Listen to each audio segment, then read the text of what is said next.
Hello, everyone, and welcome. Thank you for joining Foley & Lardner for today's Family Office program titled Cyber Attacks on Private Wealth Clients and Family Offices. If you have questions for today's presenters, please email cdonnelly@foley.com. Submitted questions will be addressed via email following the program. A copy of today's presentation is available in the resource list, which is located on the bottom right-hand side of your screen. If you experience any technical difficulties with the webinar platform, please refresh your browser or see the webcast help guide on the bottom of your screen, which is designated with a question mark icon. You may also email cdonnelly@foley.com for assistance if the problem persists. As a final note, there is a short survey located on the right side of your screen. We would greatly appreciate your feedback on today's program. And now I will turn it over to Jen Urban to begin today's program. Hi, and welcome, everybody. Thank you so much for joining us today. We have just an excellent program. I know many of you, again, I'm Jen Urban. I'm a partner here at Foley in the Milwaukee office, and we help our clients prepare for and respond to cybersecurity attacks. We do a lot of work with your family offices, and we are so pleased to present Chris Pearson, the CEO of BlackCloak. He is going to give us a lot of information about how to best protect yourself individually and how to protect you through family offices. We work with Chris all the time, and so many of you may already know him, but I'm going to turn it over to him, and let's get started. Absolutely. Thank you so much, Jen. Appreciate it. Thank you to Foley. Thank you to Brian. Really work closely with a lot of the folks at the Foley team, and it's a great pleasure to be here in front of all of you. It was 18 years ago that I too was at a large corporate law firm running a cybersecurity practice, and a lot has changed since then, but still some of the same threats are there. So what we're going to do today is going to be really interesting. We're going to go ahead and cover kind of the current state of cybersecurity, talk to you about why, besides money, right? Why and how the wealthy are being targeted. And when I say wealthy, high profile, high net worth, ultra high net worth, family offices, corporate executives, we're going to talk to you and intersperse multiple different stories there. We're going to talk to you about some of the risks and solutions so that you can reduce your risk of being hacked. And then questions will come in. You can send those in, and we will take care of those, get them all in, and then probably answer kind of one by one on email. So you all know Jen from Foley & Lardner. So thank you so much to her and to Brian Lucarelli and the rest of the Foley team for hosting this today. And a little bit about me. Now, at a super high level, multiple years of experience, over 24 years experience in cybersecurity. As a chief privacy officer for the third largest bank in the world, former outside counsel, former general counsel, as well as chief information security officer for a number of different companies, and also intelligence background, served on 2 different DHS committees focusing on privacy and, of course, as you would expect, cybersecurity. But what we're going to do, right, is go ahead and take this journey together over the next hour and talk to you about the current state of cybersecurity, talk to you about the things that you see in the news, talk to you about some of those numbers, but more so make it meaningful to you in terms of why does this matter, how does this matter, and what should you be doing about it. So when we talk about cybersecurity at a high level, what is actually happening out there is that it's expected that we're going to hit over $6 trillion by the end of 2021 in terms of cybercrime. You have over 15 billion different data records that were stolen since 2013. And that number is wrong. It's wrong as of Monday when we produced this deck. It's even higher now because it just keeps on going. Business email compromise. So for those family offices that are joining today, business email compromise. You can hear this a few times. I might even say BEC. Jen knows this area, deals with this a lot on the legal side. We know this area and trying to prevent it. And all too oftentimes when we get called in, it's because something has happened here. But these losses are quickly becoming the #1 cybercrime in the United States. In family offices, PEs, VCs, and hedge funds are being targeted. Actually, we just released an interview I did with the hedge fund law reporter today. So it's out there. This is a big, big topic and something that you can do a lot about. And then just a reminder, really a reminder for everyone out there, that when you take a look at data breaches, they actually start with that almighty index finger, the click of a mouse, the opening up of an email, an attachment, the clicking on a link. That oftentimes starts the ball rolling, as you will, in terms of the broader breach. Now you may say, Chris, great statistics, very high level. How does this specifically apply to us? Why should I, the high profile, private wealth, et cetera, individual, why should we be concerned about this? Well, the reason is because our unique statistics that apply to our audience only. And take a little pause here for a second. Black Cloak is a concierge cybersecurity and privacy protection platform through and through that protects high net worth individuals, high profile individuals, as well as corporate executives in their personal lives. Our entire mission through our procured software is to protect them in privacy, cybersecurity, their home, kind of their peace of mind altogether, those four aspects. And so we know, and we're able to take those high-level statistics from our audience, and what's interesting is expose them out.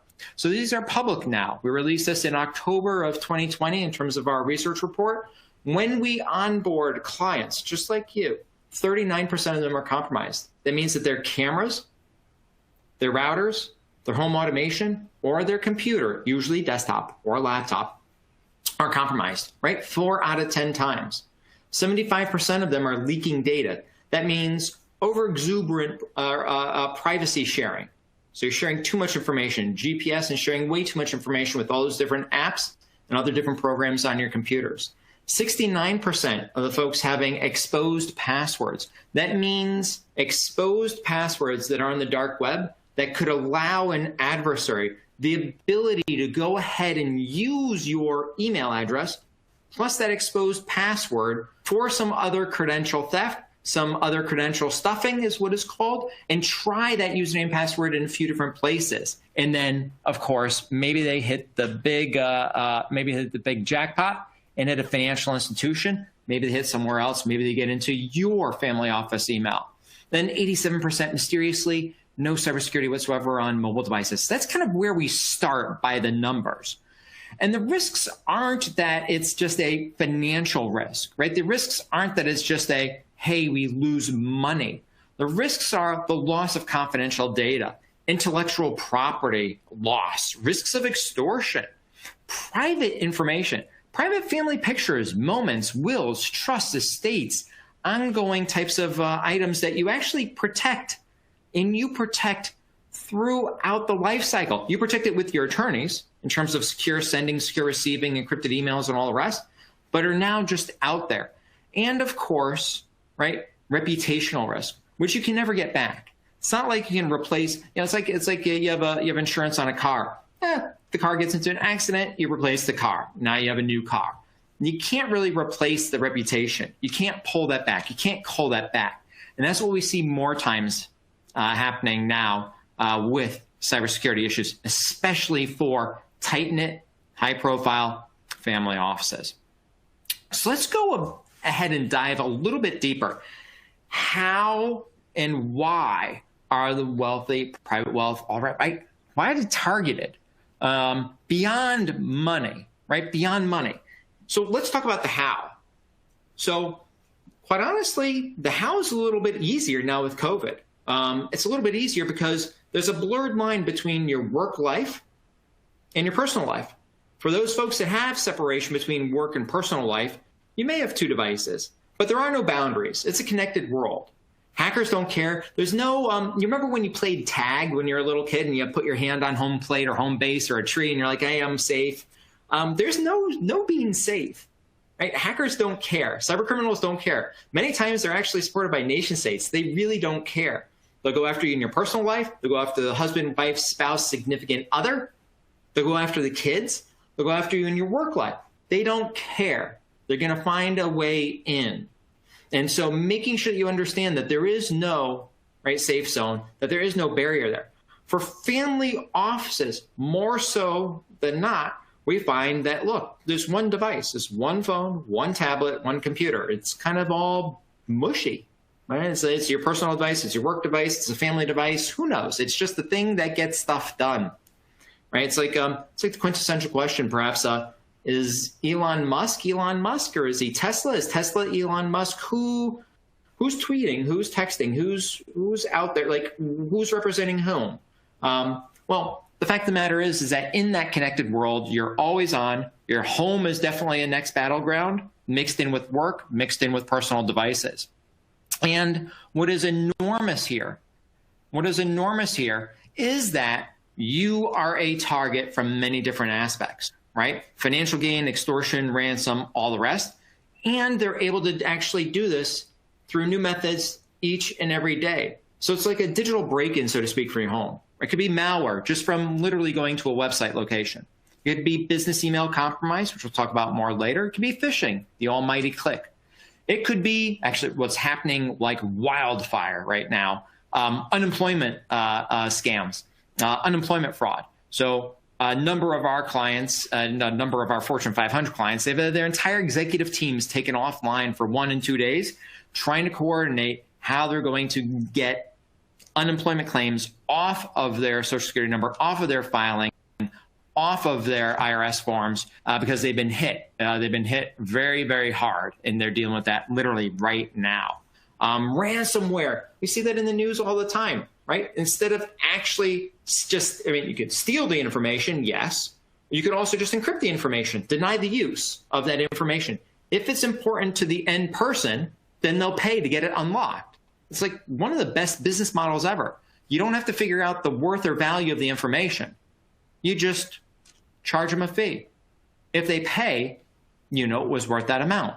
And it might be worth that amount as opposed to them recreating or getting backups or trying to put together things that don't exist or kind of hodgepodges. So we've talked about the cybersecurity threat matrix.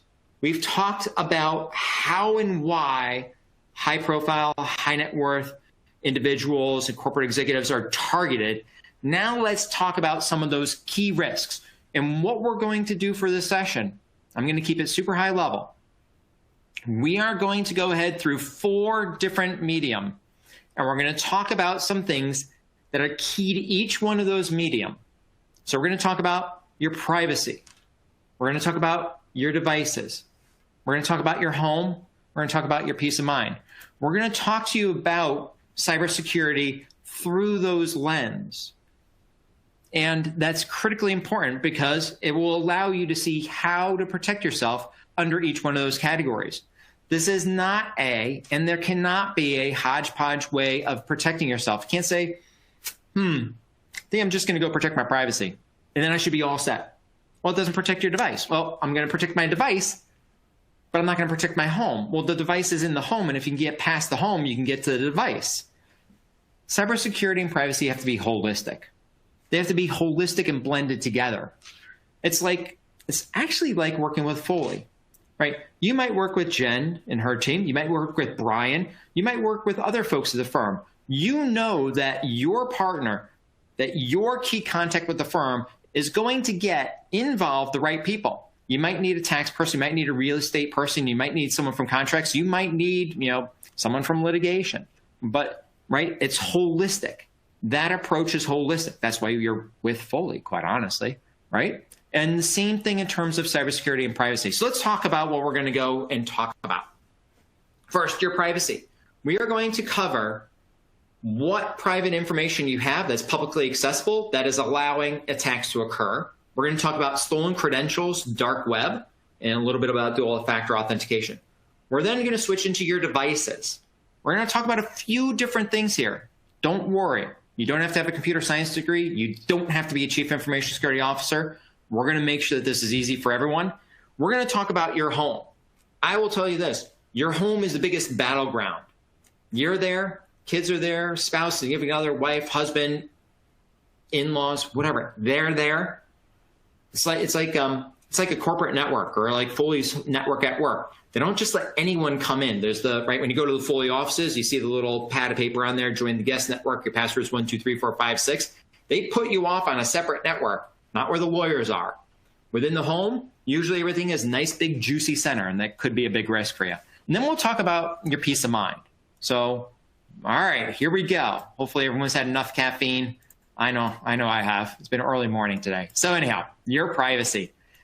I believe that you can protect your privacy, and you can protect your family, and you can protect yourself as it relates to this.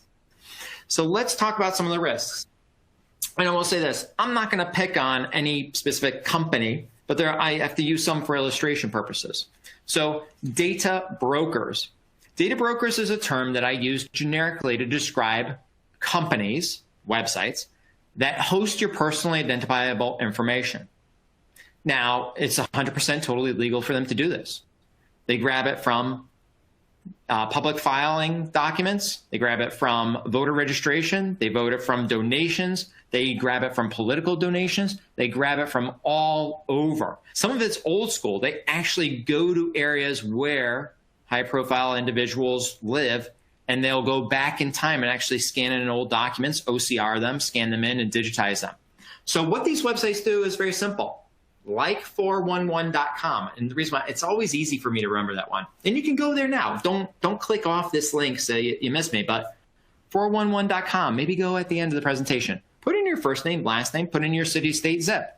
Go ahead and see if you can find yourself there. If you can find yourself there, then for $4.95, and other sites are even better, they're 95 cents, you can go buy your entire file. So you can find out, right, your name, spouse, significant other, kids, mom and dad, sons and daughters. You can figure out all of that stuff in one-stop shop. So you understand how the family unit is situated. You can get their phone numbers, cell phones and regular hard lines. You can get their email addresses. You can see ages. You can see names. Everything you need to go ahead and do a scam. Everything you can need, that you need to go ahead and set up some type of phishing email, and everything you need to go ahead and reach out and touch them on data broker websites. They are sharing this information with everyone. Social media and apps, that's something that like you control, right? You control whether you are allowing these apps to use your GPS location and push it out everywhere. You can control that. Most people say, I'm really privacy centric. I have an iPhone. Everything's great. Perfect. Did you do all the settings? Did you went through all the privacy settings, and every single time there's an update on the iPhone in terms of a new major version, did you go ahead and change those settings? Did you update them? Have you gone through the privacy selections? Fact of the matter is that most of these are actually siphoning off data in some form or fashion, and it's everywhere. So data brokers, what can you do? So we're going to tell you what the problem is, and then we're going to solve it for you. We're going to tell you how to solve it. So data brokers, you say, great, Chris, I just went to 411.com, really disturbing. Guess what? There's about 100 other websites out there that are just like 411.com. And basically gives someone a roadmap as to how to hack you, how to hack your personal life. So what can you do? Look, you can go ahead and remove your personal private information from those data broker websites. You can continuously monitor for changes, and you can try to remove information asterisks from other government sites. Some stuff you can't, right? Like voter registration, political donations, right? There's certain federal laws around this. You can't go ahead and get those removed. But you can go ahead and remove that. It's a big task. You got to do it, and you got to monitor each and every month. It is the game of whack-a-mole, to say the least. Why? Because they make money off of it. So accidentally or intentionally, they go ahead and take your information that was once off and they put it back on. Or they put it back on with the new address change. Instead of apartment, or PO box this, it's a different PO box. Or, right, they just change things ever so slightly, so it's a new address. Second, as it relates to social media, what can you do? Look, make privacy-friendly solutions and selections for GPS use. Tighten your overall privacy settings. Make sure you ask questions of why you should be using a certain app or a certain setting. There's some things that you just maybe shouldn't do, right? Some things you shouldn't do. But by and large, actually tackling that, whether you have an Android phone, an iPhone, what type of tablet you have, or computer, they are not privacy aware, privacy centric out of the box. You have to go ahead and what Black Cloak calls, you have to harden them. You have to go ahead and do some hardening. So that's how you can solve that first part. In terms of the second part that we're going to talk about, so once again, the topic of privacy, we talked about data broker removal in terms of removing your information. and we talked about, right, hardening kind of your profile, sharing less. We're going to now talk about one other area. We're going to talk about your passwords. The fact of the matter is that many of you, and I can't see who you are right now, but we know who you are. Many of you are writing down your passwords in a little black notebook. You write down your username, your password. You have a nice little list there. You put it on a piece of paper, a PDF. And some of you are going to say, no, Chris. No, we're too smart for that. We put it on our iPhone in our contact list, or we put it on a Google Doc that's shared between every device, and I just open it up, and its name of the document is passwords. If you guys remember back to the Sony breach in 2014, they actually thought it was an insider who actually did the hacking and all the rest. The reason why is his credentials were used for the onward hack. The reason why it was used is on his actual desktop, when the bad guys got in, cyber criminals got in, they actually went ahead and did a search for passwords. They found the document. They used all his usernames and passwords to log into every device. Fact of the matter is that I'm with you. Look, passwords are hard to remember. You write them all down. You try using the different ones on same ones on different sites because there's no solution out there. Well, wrong. There are solutions out there, but it's hard. And right now, when there are data breaches that happen, so Home Depot, British Airways, Marriott, Starwood, whatever it is, when these different data breaches happen and occur, your email address, i.e. your username, and your password are out there. They are put onto the dark web. Most people keep on saying, well, I don't understand. Show me where it is. I want to see it. You don't want to see the dark web. There's nothing good there. There's child pornography. There's drugs. There's murder for hire. There's a lot of bad stuff. Think about it this way. Close your eyes and visualize what you think the red light district looks like on the 3rd or 4th story below ground at 3 a.m. in the morning. Not a good place where you want to go. Neither is the dark web. But what you want to do is harness the intelligence and the power of knowing, is your password out there? That's what's key. These are actively bought, traded, sold. FOLS, F-U-L-Z, FOLS. So that's your name, your address, your phone number, your social security number, your date of birth, and credit card information. Those are called FOLS. Those are actively traded and bought and sold. Your passwords, actively traded, bought and sold. Sometimes it's just actually put out there and they're free for cyber criminals to use. These allow, right, cyber criminals to go ahead and target you, target your family. Now, just by a show of hands, so yes, I'm talking to all of you, by a show of hands, how many of you have ever used the same password on a website? Okay, yeah, I can see through the camera. We know. So what do you want to do? How do you solve this? You can solve this. You can solve this by knowing what is on the dark web. If you know which passwords on the dark web, you can never use them again. You also can stop using that methodology. Right? We actually had one client, his first password was Maverick. His second password was Iceman. His third password was what? Top Gun's close, right? It was Goose, right? It was his third password, all from Top Gun. We saw his passwords out there, so we knew what his methodology was. So it was very easy to go ahead and say, hey, this is your methodology. So you want to discover what's on the dark web and change those passwords. Second, you want to use a unique password on each individual website. And you say, Chris, I'm not going to do that. I just don't care. I'm not going to do it. Not going to take the time. Perfect. Well, use a password safe and then put in 5 or 10 passwords. Tax accountant and the banking relationships you have. Just do that at least, right? Your Schwab, your Goldman, your JP Morgan, your Morgan Stanley account. Just do those. Maybe throw in a CVS or Walgreens for good measure. Put in those 10 passwords. You want to remove the weakness of a password alone. Now, what do I mean by that? Dual factor authentication. You hear it a lot. Dual factor authentication means your username, your password, which are both something you know and something you have. So a code, a text message with a code, multiple different items. You want to have something like dual factor authentication on every email account, and family offices, please pay attention. Every single business email compromise that we have ever worked is because they did not have dual factor authentication on. And the 2 most common reasons, well, I didn't know. Okay, now you know. And the second, my provider doesn't allow for it. Well, guess what? Change providers. If your provider is still living in 1999, change providers. Leave them. Go somewhere else, right? Not something you want to be on, not a platform you want to be on. So what have we done? Privacy. we talked about three main things. One, data broker information. Two, we've talked about how to reduce your footprint of privacy sharing. Three, your passwords, knowing what they are, finding out what's on the dark web, remediating to the extent you can, and going ahead and not using the same password. So that's topic one, privacy. Everyone still with us? I hope so. All right. Your devices. Second part that we're going to go over, actually we'll go a little bit faster. First one's a doozy. Second part we're going to go over is your devices.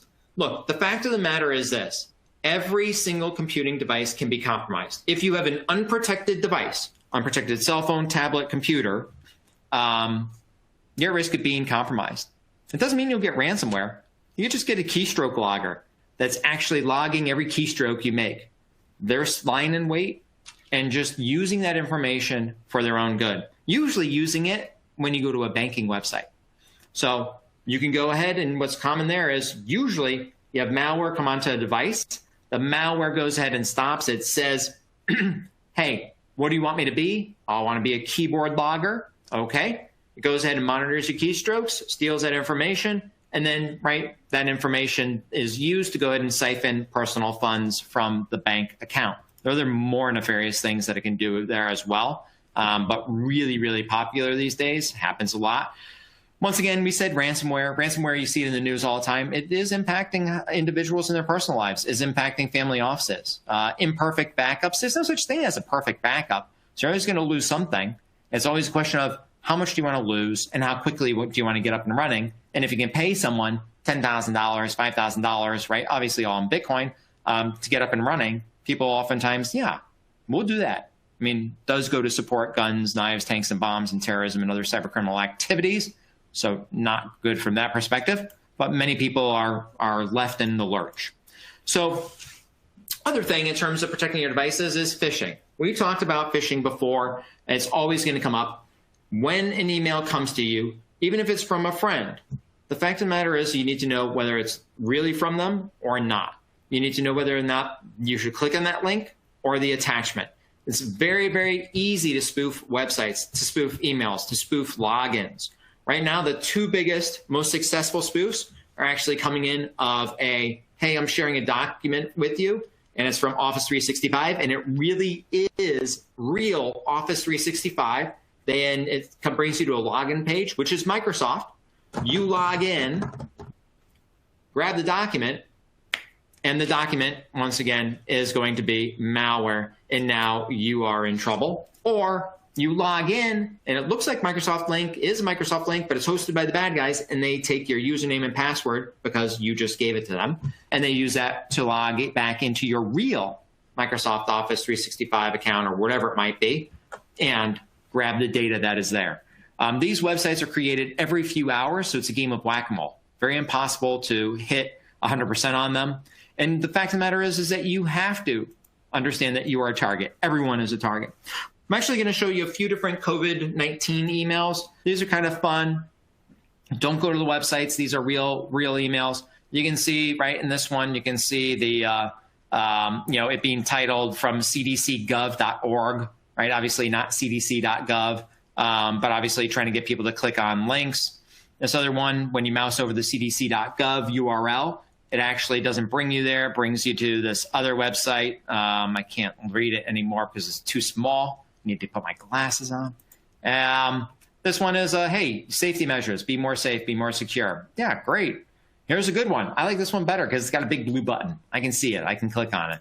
And then internal IT messages. These are all running rampant. They had more success in March, April, May, June, July.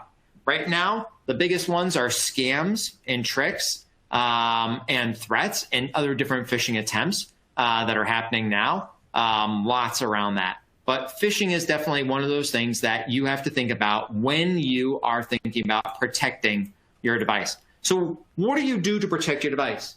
If I was to boil it down to just two things, I would say this. Number one, make sure your device is up to date. Right? If you have a Windows computer and it's not on Windows 10, go buy it this weekend.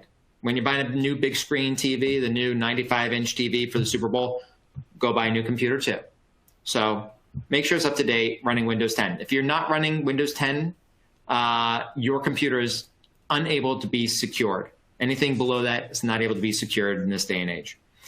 Macs, you should be running, I mean, you can run Mojave, you should be running Catalina, you can be run Big Sur, but if you have a Mac that is maybe 5 years old, time to get a new one. Great stuff going on right now, but probably time to get a new one. The fact of the matter is this, and for those people with Macs saying, I don't need anything, I've never been compromised, I'm good to go, Macs don't get viruses. Macs hold the record for viruses and malware at BlackCloak. Not our machines, right, but our clients' machines. 241 instances of malware. Macs get malware all the time. They just don't know because nobody has antivirus on them. So Macs get malware too all the time. So 2 things. Number 1, make sure every single device has anti-malware protection on it. We'll talk a little bit about that separately. And then 2, make sure that they are patched and up to date. 3, if you want to overachieve so you can save yourself from ransomware, make sure you have a backup.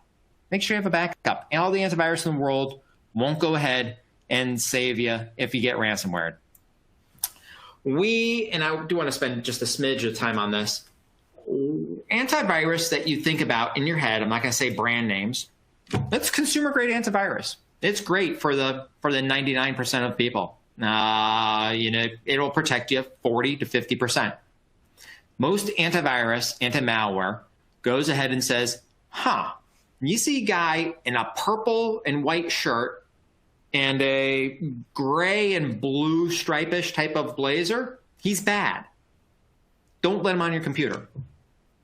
Well, what happens if you see someone wearing a purple blazer and a white shirt or a black blazer? It's called signature-based anti-malware. So antivirus usually says, if you see this, stop it. And what that does is means that if you see something that has not been coded yet, it won't stop it. It works off of a signature.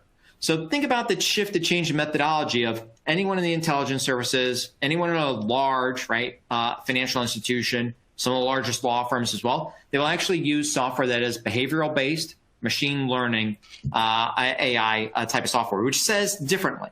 Says, if you see some person on a ladder in black at 2 a.m. in the morning with a crowbar in their hand, a flashlight in their teeth, getting ready to smash open a window, that person is bad. Who cares what color of clothing they're wearing? Who cares? Their activity is malicious. That will get you up into the 99% level, right? That is something that is not available to consumers. It's expensive to operate. You have to have a team behind the scenes operating it. Definitely time to kick the tires. If you have something on your computers that you recognize, you're probably not at the right level of protection given who you are. But protect your devices, update and patch your devices, make sure you have a backup if that information is important to you. Let's talk about your home for a second. Your home, it's kind of funny. You lock the doors, you lock your windows, but most of our clients actually keep their internet and all the rest has been wide open. They have home automation. They have an IT guy, quote unquote. They got an IT guy that they have that goes in and helps them. Most of the homes are wide open. You can literally just with their IP address, literally just walk in digitally to their home, see every device, every file, every backup, every picture, every single thing that is happening within the home. So the problems are that you got to go ahead and lock the doors, lock the windows. You got to go ahead and take care of those same things that you take care of in your physical life as you do in your digital life. A few things that you can do. First of all, your Wi-Fi. If you are, not picking on people, if you're Bill Gates, don't call it Bill Gates home Wi-Fi, right? It's like you're driving up and down the road, not a good name to have. Person knows from the outside, hey, we hit the jackpot, Bill Gates Wi-Fi. Have it be a unique name, strong password. Number 2, update all those Internet of Things devices you have, all those goodies you have. And you say, I don't have any IoT devices. You most likely do. Home automation, if you have a Crestron system, Savant system, Control4 system, Lutron lights, all those things, those are all IoT. You have an Amazon device, you have a Google device, you have a garage door opener that's automatic, you have sprinklers, this thing. All of those are going to be IoT devices. You have to make sure that they're updated and secured. And your home automation system, once again, I kind of named it Crestron, Savant, all the rest. Those have to be updated and patched and secured. The bigger issue with those are that when they are installed, they're not installed by cybersecurity professionals. They're installed by an AV guy. Right? Nothing bad about that, right? They're cool, right? But they're implemented with default usernames and default passwords, which means anyone can get into those devices. Definitely a big risk area. So what do you need to do to go ahead and prevent those digital break-ins? What do you need to do to make sure that you have peace of mind in your home? Just the same way as you do when you lock the doors. You need to secure and patch the router. Make sure that it is safe and secure. And if you're having somebody else do it, you need someone else to double check them. Make sure it's safe and secure. Run penetration tests of the home. So think about it this way. Your home has, I don't know, right? You got a front door, a garage door, and you got big glass sliding windows out back. Three ways in. They're installed with deadbolts and locking mechanisms and all the rest. And the guy, they leave and then 2 thumbs up. You're all set. You're good to go. Here's the clickers. Here's the keys. Everything's good. First of all, you have to use the locks, right? If you don't use the locks, someone can walk in. But you're going to want to make sure somebody can test it. Can they go and jiggle the doorknob, jiggle the garage doors, try to slide the sliding glass doors open? I want to make sure somebody is running what's called a penetration test. Testing your internet connectivity. Can you break into the home digitally? And do it on a recurring basis. Do it weekly. This is something that businesses and corporations do. They do, sometimes they're $10,000. Larger corporations, they're hundreds of thousands of dollars each time, and they break off the organization into multiple different fiefdoms. These can cost millions of dollars for the largest of large organizations. You want to scan the same way a bad guy would scan, from the outside in. Just makes sense. Same thing as jiggling the doorknobs, just makes sense. And you want somebody to scan the network. Scan the network to see if there is any malware moving around the network. Because you can't protect every device inside. You can't protect your TV. Maybe there's malware on the TV, on the printer. You want to know what is happening within the 4 walls of that home. So once you take a look at it, and just pausing for a second, take a step back. Once you take a look at what we talked about, privacy, data broker removal, hardening your device, understanding what's on the deep web, dark web, cybersecurity, right? Making sure all your devices are protected. Making sure you have backups, making sure everything is patched and up to date. Your home, making sure your connectivity is safe. Nobody can break in from the outside, and that things are updated. Once you've tackled those, the only thing missing is really that kind of peace of mind. How do you know that you're good? How do you know that you're good even when things change, when things morph, when new attacks come out? When you get a pop-up that says, hey, we're Apple, call this 1-800 number. We found an issue with your phone. And take notes on that. One of the biggest scams happening right now. You get a pop-up on your phone. It actually doesn't look like a pop-up. It looks like a warning message. It fakes people out all the time. And they actually are like, oh my God, I have an Apple device and it's Apple. Now, it's called scareware. And it pops up right on your phone and says, call the number. You call the number, they've got you.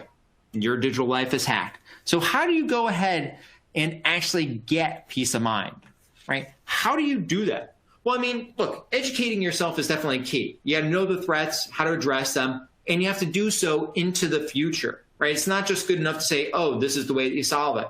Cybercrime changes each and every month. We just had one of the biggest supply chain attacks ever in the history of cybersecurity, a company called SolarWinds. You might have seen it on the news, right? Bad guys, nation state, hacked SolarWinds. SolarWinds software distributed out to multiple companies, Fortune 500, 1,000, everyone. Anyone that was potentially running it could have been compromised. There's lots of variables there. Could have been compromised. You've seen some larger names in the news. Could have been compromised, right? This is changing attack surface, changing attack methods. You have to make sure someone's able to keep up with all those things. But don't forget about the physical stuff, right? Don't forget about that. Don't forget about shredders, not carrying your social security number, having camera protectors, right? Staying up to date on the latest scams so that you don't fall prey to them. Those are really, really key in terms of things. You might say, what are some things like overall to do? Well, we actually went through them, right? Privacy, devices, home, peace of mind. Making sure that right? All of your devices are protected and safe. Your home is protected and safe. Your private information is removed so you don't become a victim of identity theft or a good scam target. Reducing that profile, we call it an attack surface, reducing that privacy attack surface so it's harder to scam you, find you, all the rest. But doing it in such a fashion that it's a platform that's continually moving, continually changing, and continually ready to go ahead and protect your digital life. So with that said, I am Chris Pearson. I'm the CEO and founder of Black Cloak. It's been a pleasure talking to you today. I know Jennifer and I might go back and forth a little bit here, but it's been a pleasure talking to you today, letting you know some of what we Black Cloak do, some of those threats and risks that are out there that can actually compromise you, your family office, your company. And Jennifer, I don't know if you're on, and we can switch over. There we go. Sure. I know Jennifer and I can go on for hours here, so maybe we'll go and chat for a few minutes on some of the things here. That would be wonderful. For background, a lot of questions that I get for clients, first maybe on an individual basis, what can I do for me or my family to protect in the home versus the family office? So if there's a number one thing individuals can do, or what you can do for them, what would that be in the home? Yeah, I would say I'm going to cheat. I'm going to say number one thing to do under each category. Under privacy, it's reduce the attack surface. Remove the personal information about you so you become a harder target. In terms of your devices, just make sure each and every device is protected from an anti-malware perspective. In terms of the home, make sure you have it scanned, penetration tested, to make sure you can't break in. Because, there's no point in protecting anything else if you can just digitally walk in the door. Those are one thing under each one of those areas that you can do to protect privacy and cyber and your home, and that everyone can really do. And if we were to call you up and say, we would really like those services, come out to my house, how do you handle it? They just reach out to you, and then you would get on the phone with them and let them know next steps about how best you can assist? Yeah, so Black Cloak is a platform, right? It is our unique software built from the ground up where we handle everything. You can go to our website, blackcloak, CLOAK.io, blackcloak.io. You can email me. Obviously, if you're emailing me, I would ask that you put in the subject line somewhere, hey, Foley webinar, so we know. We get a lot of different emails these days. But we can go ahead and direct you into how to get onto the Black Cloak platform. And everything is done virtually, right? It's our own software, our own teams, all US-based, former intelligence, former military, former DoD folks. We are able to go ahead and deploy out to you, family office, whatever, our protection platform very, very easily. Depends on, right, who you are, and some other information there. But you can also talk to us ahead of time. So if you email me, we're happy to go ahead and take it and push it out. If you want to email just broadly into our company, you can email us at info@blackcloak.io. Quite honestly, if you know Jen, she can shoot you on over as well, and we can go ahead and put you together with our chief experience officer and figure out what may or might be right for you or your family office. So lots of different potentials there. But I mean, taking the first step is acknowledging that this isn't going away, that there are lots of risks out there, and that it's something that you don't want to impact you, your privacy, your personal life, your family. And it's inextricably tied to the family office. They just are. Wonderful. That's really helpful. And also we have contact information at the beginning for questions that then she's going to distribute to us. So that might be the easiest for everybody, is just to submit any sort of follow-up questions, and we'll get back to you. I think that's really helpful. With regard to the family office, I'm assuming on your website you have various different packages or things they can do, and that process is going to take a little bit longer. But I will just say, in closing, we see this all the time, unfortunately, from all different sources. that our wealthier clients, are being targeted, whether that's directly on the individual level or vis-a-vis a corporate entity. So, over the past couple of years, we've seen a larger uptick. And again, we've worked with Black Cloak because a lot of the available resources that are out there might just be simple credit monitoring, or a source there. And I think, that might be helpful, Chris, just to really, basically try to explain the difference of what you do versus just calling a credit monitoring company, because I think there's some confusion there. Yeah. So look, so we offer directly through Experian credit monitoring, identity theft, credit monitoring, identity theft insurance for you. Look at it this way: is just think about it. You're in your Audi. Do you wear your seatbelt? Do you have the side airbags, front airbags? Do you have the little blinkers on the side mirrors and the warnings for the front and rear? The answer is yes, you do. Do you also have Band-Aids in the trunk? Oh, yeah, you do. But you don't not wear your seatbelt or turn off all the airbags, when you're driving. You want to be protected. Black Cloak is privacy and cybersecurity protection, where we're not doing a risk assessment. We already know what's wrong with, this is our only population that we deal with. We already know what's wrong. We go ahead and just solve it. We solve it and we protect you in live real time. Identity theft protection is somebody has your name, your date of birth, your address, maybe a phone number or something, and your social security number. They apply for credit.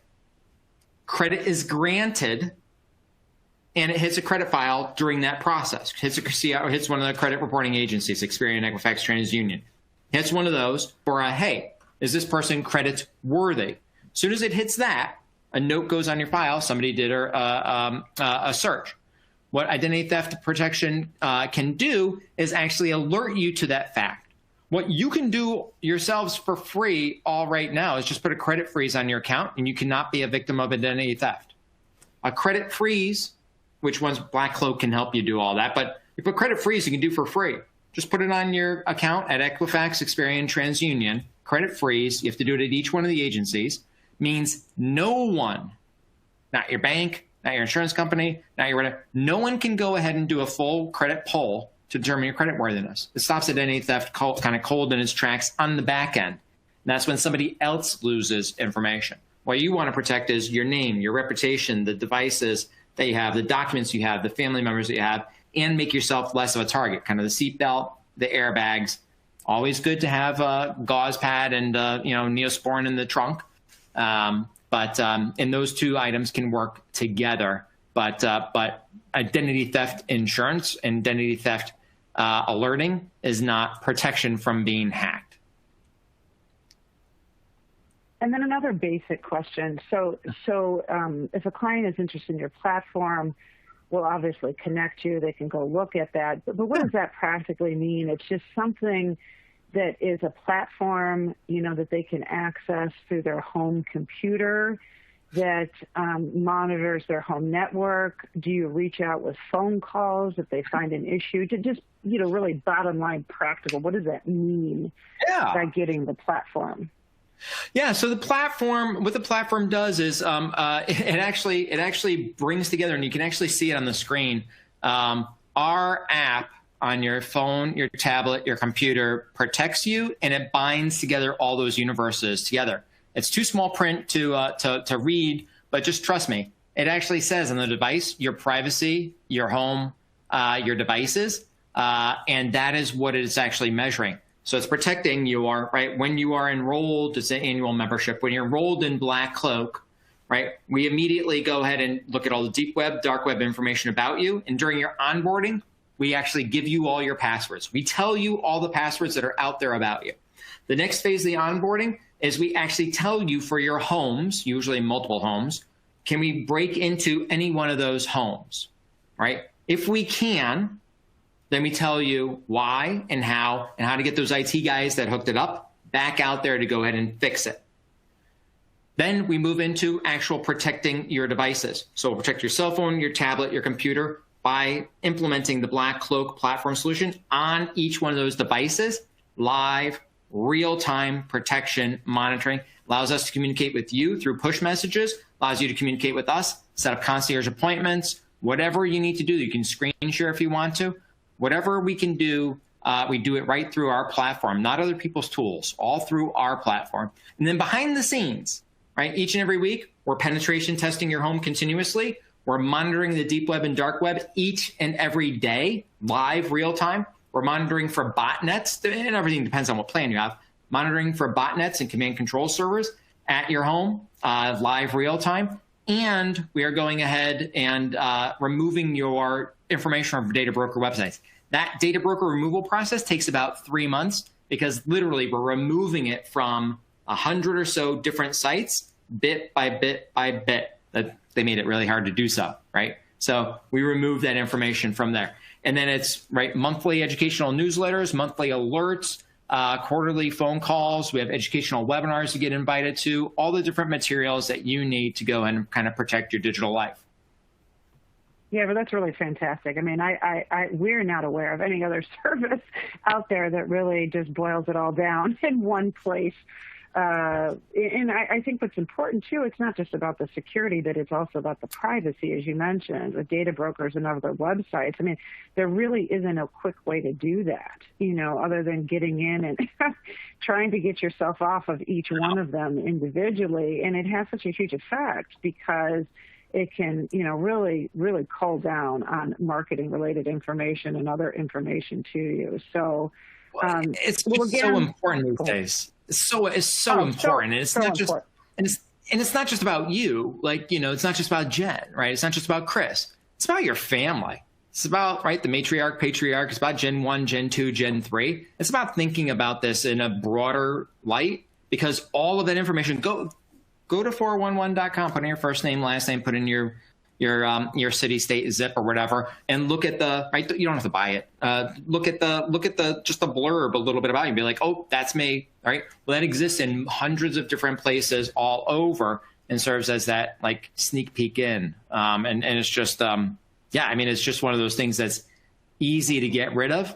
Holistically is where it makes a difference. And I noticed Shannon was letting us know, so I'll just say it here, make sure Shannon gets us that just reminding people there's a copy of the slides in the resource list at the bottom right side of your screen, and that there's a survey in the bottom right-hand side of your screen. So I guess pay attention to the bottom right-hand side of your screen. Yes, thank you so much. If anybody wants a copy, and we would also love feedback as well. I would just say in sum, thank you again so much, Chris. I mean, again, I don't know of any other solution out there that not only helps protect privacy from marketing, but reputational and cybersecurity services. So we do appreciate your time. Excellent presentation. And if anybody has any questions, please reach out to C. Donnelly at Foley.com, which is on your screen, and let us know. Yeah, absolutely. And thank you so much, Jen and Brian and the fine folks at Foley. Thank you so much. Thank you. Have a great day, everyone.